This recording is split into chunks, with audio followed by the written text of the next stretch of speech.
Bismillahirrahmanirrahim. Assalamualaikum warahmatullahi wabarakatuh. Waalaikumsalam warahmatullahi Eh, Selamat malam, selamat sejahtera untuk kita semuanya.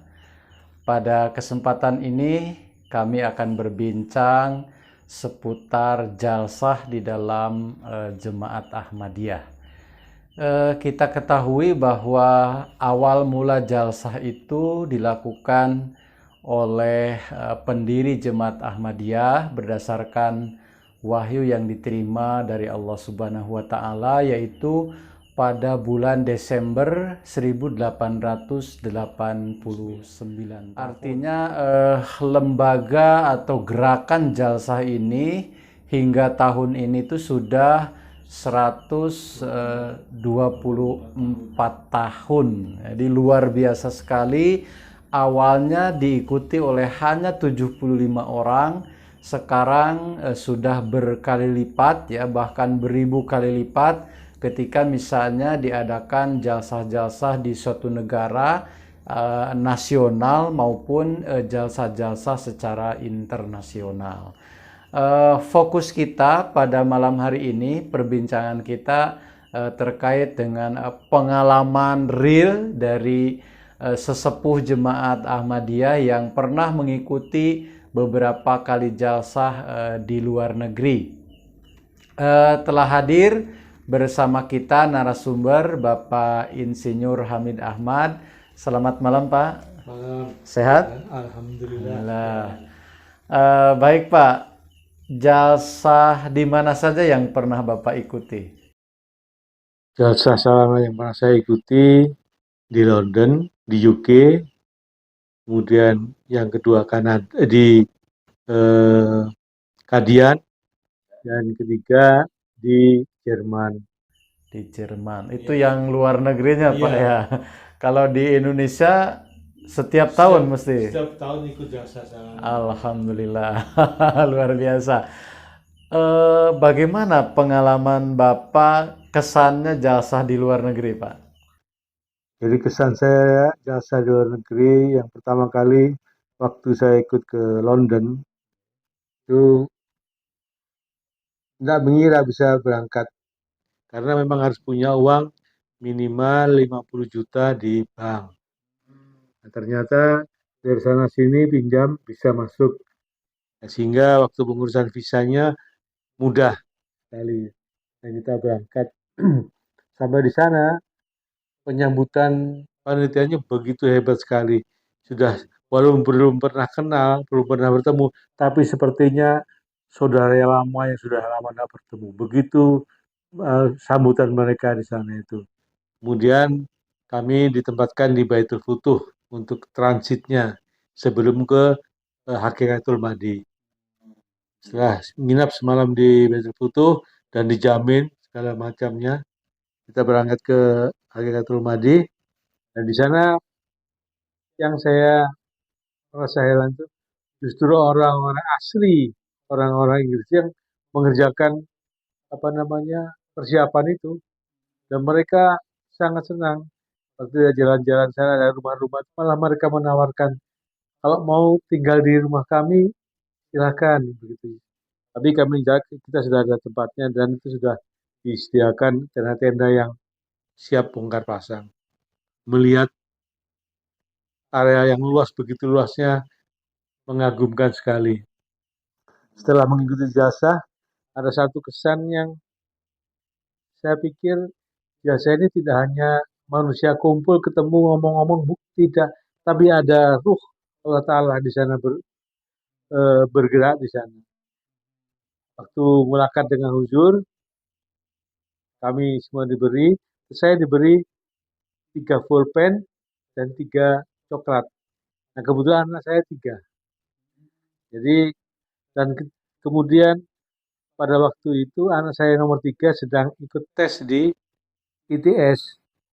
Saya begitu saya terima, oh ada pulpennya. Saya yakin bahwasanya anak saya pasti diterima. Nah itu berkat dari doa Masih Maud dan doa para khalifah itu. Kemudian yang kedua, anak saya yang pertama belum dapat jodoh, pasti dapat jodoh. betul begitu pulang dari London itu bersama-sama.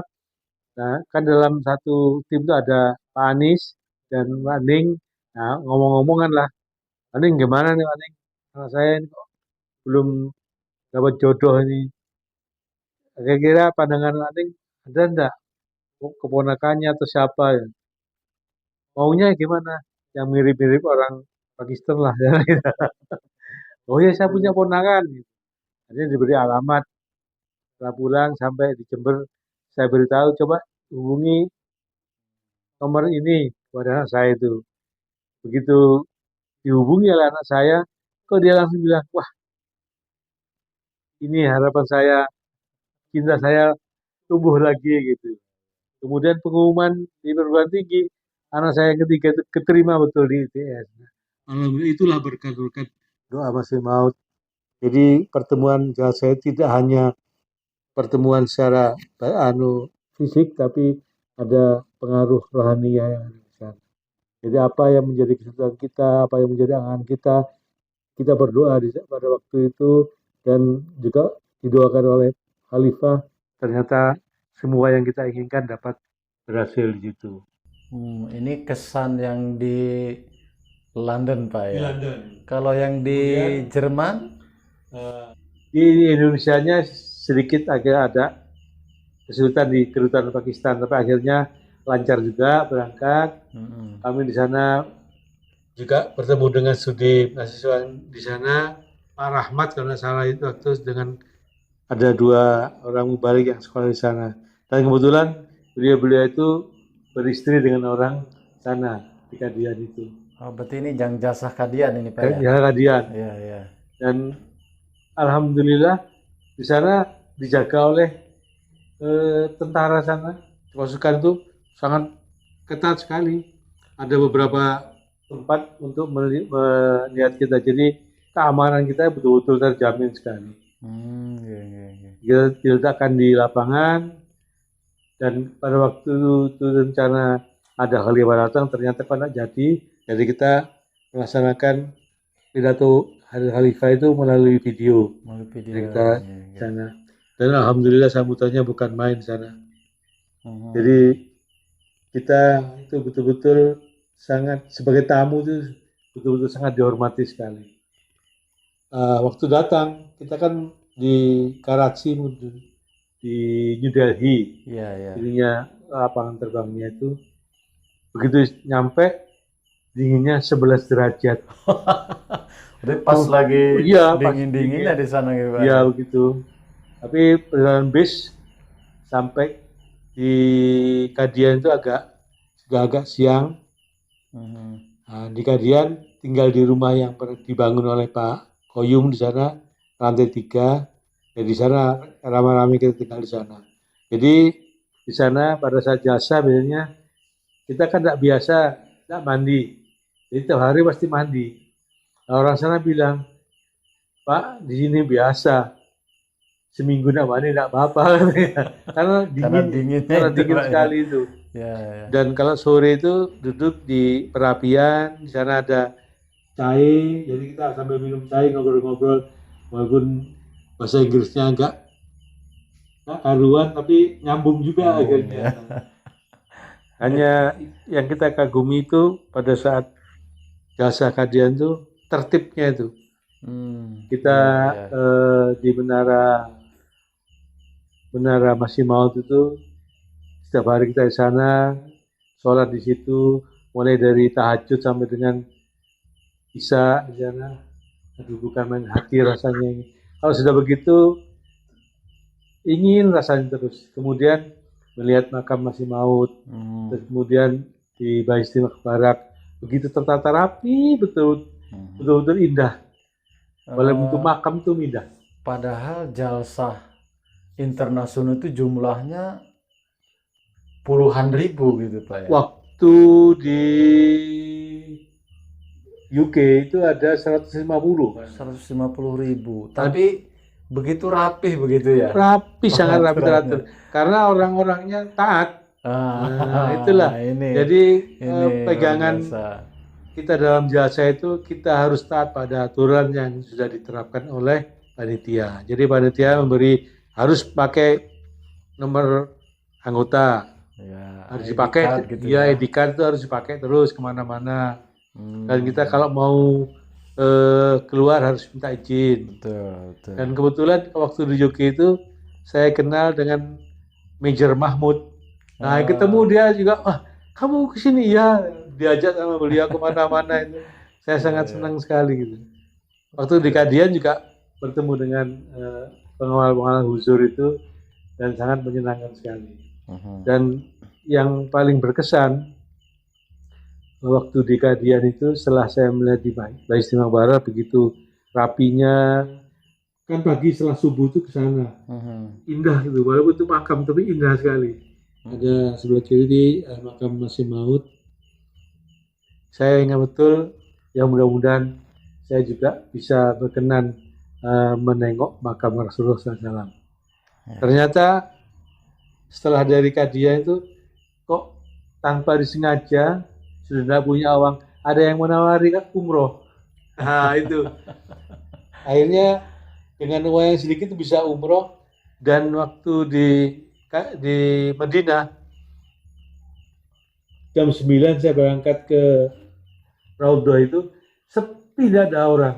Jadi sampai ke makam Rasulullah itu tidak perlu sampai sholat di sana, begitu apa namanya, hati ini rasanya bagaimana ya.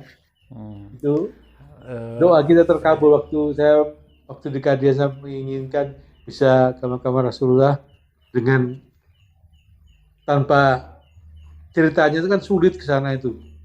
Kok waktu itu saya tidak ada orang sama sekali, jadi begitu khusyuknya di situ. Setelah saya kembali dari makam Rasulullah di Raudhah itu baru ramai berlindungan. Alhamdulillah, rupanya ini dikatakan kalau Anda ingin ke Mekah, ingin haji atau umroh, datanglah ke Kadian dulu, berdoa di sana. Nah itu yang saya ikuti. Ternyata betul itu memudahkan kita waktu kita melaksanakan haji atau umroh. Itu beberapa pengalaman yang berkesan di London dan di Kadian. Yang terakhir nih Pak, yang terakhir di Jerman. Ya, ya. Dan di Jerman ini saya bisa menikmati masjid yang pertama kali di Jerman dibangun pada Khalifah kedua. Kami ditempatkan di sana. Kebetulan waktu itu yang tinggal di sana LI sama dua orang Ansor. Yang satu dari Jakarta, saya kok lupa namanya, dan saya. Jadi mulai tahajud subuh itu bersama orang di sana yang sudah sepuh, orangnya begitu baik, dia bercerita banyak, kita bisa berdiskusi. Sedangkan LI di belakang tempat LI sendiri pun ada gedung LI. Nah setiap mau ke jasa kita jemput mobil untuk datang ke tempat jasa. Itu agak jauh tempatnya memang dari tempat kita menginap di masjid yang pertama itu. Dan di sana juga yang mengherankan gitu, makanan itu los, tidak ada dicegah-cegah, enggak, kapan saja mau makan silakan. Padahal juga jumlahnya karena ada waktu itu sudah 210 negara kan. 210 negara. Artinya perwakilan dari 210 negara ada itu di situ ada semua. di jasa Jerman ini. Wah, ini hadirin semua, betul apa yang disabdakan oleh Masih Maud bahwa ada doa beliau kepada orang-orang yang hadir di dalam jalsah. Tadi saya menangkap dari pengalaman Pak Insinyur Hamid mengikuti jalsah di 3 negara, itu masing-masing ada pengabulan doa dan keinginan yang oleh Allah Subhanahu wa Ta'ala kemudian dikabulkan.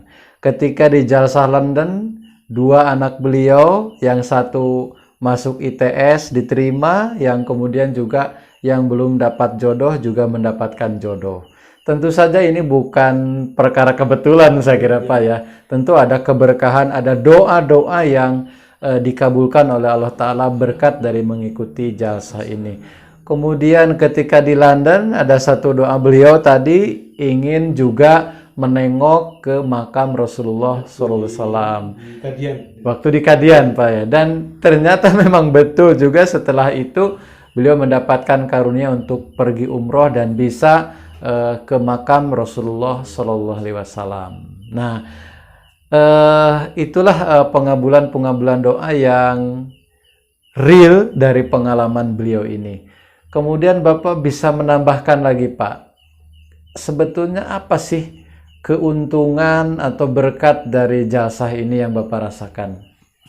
Jadi berkat atau keuntungan mengikuti jasa salana itu banyak sekali. Jadi selain hati kita menjadi lebih kuat kejemaatannya, juga apa yang kita inginkan itu bisa didoakan oleh peserta jasa, dan doa masih maut itu yang kita harapkan untuk melepaskan kesusahan kita, kemudian mendatangkan kegembiraan dan persaudaraan. Ini yang perlu kita kita ingat selalu, bahwasanya datang ke jasa sana tidak hanya ingin bertemu dan bercakap-cakap dengan saudara-saudara kita, tetapi doa masih maut inilah yang kita harapkan, sehingga apa yang kita cita-citakan, kita ingin mempertebal keimanan, mendekatkan diri kepada Allah SWT lebih cepat. Yang dulunya mungkin sholatnya Senin Kemis bisa lebih lancar, yang tidak biasa sholat berjamaah, yang tidak biasa datang ke masjid rajin ke masjid. Itulah berkat doa-doa masih maut dan kemauan kita, karena di dalam jasa itu banyak karunia-karunia yang turun bagaikan hujan di waktu jasa itu. Ya. Ini poin penting yang perlu kita tangkap oleh hadirin semua dari pemaparan beliau, bahwa ada doa-doa Hazrat Masih Maud alaihissalam yang pengabulannya bagaikan hujan turun dari langit. Ini terutama akan didapatkan bagi mereka yang ikut serta dalam jasa dengan penuh keikhlasan, dan selama di jasa tentunya banyak berdoa kehadirat Allah Ta'ala. Dalam sholat saja, ketika sholat berjamaah katanya 27 derajat lebih tinggi daripada sholat sendiri. Ini jasa sampai 150.000. Satu orang memohon doa didoakan oleh sekian banyak yang hadir dalam jasa. Tentu aras Allah Ta'ala akan bergetar. Saya kira ini hal yang sangat luar biasa untuk senantiasa diingat oleh kita semua, untuk senantiasa memiliki semangat, memiliki tekad yang kuat untuk ikut serta dalam acara-acara jasa ini. Saya pikir ini, Pak, karena waktu kita singkat, mudah-mudahan bisa memancing, memotivasi kita untuk hadir dalam jasa-jasa yang diselenggarakan oleh jemaat. Karena jasa ini bukan pertemuan biasa, ada doa Hazrat Masih Maud di dalamnya. Jazakumullah. Assalamualaikum warahmatullahi wabarakatuh. Waalaikumsalam warahmatullahi wabarakatuh.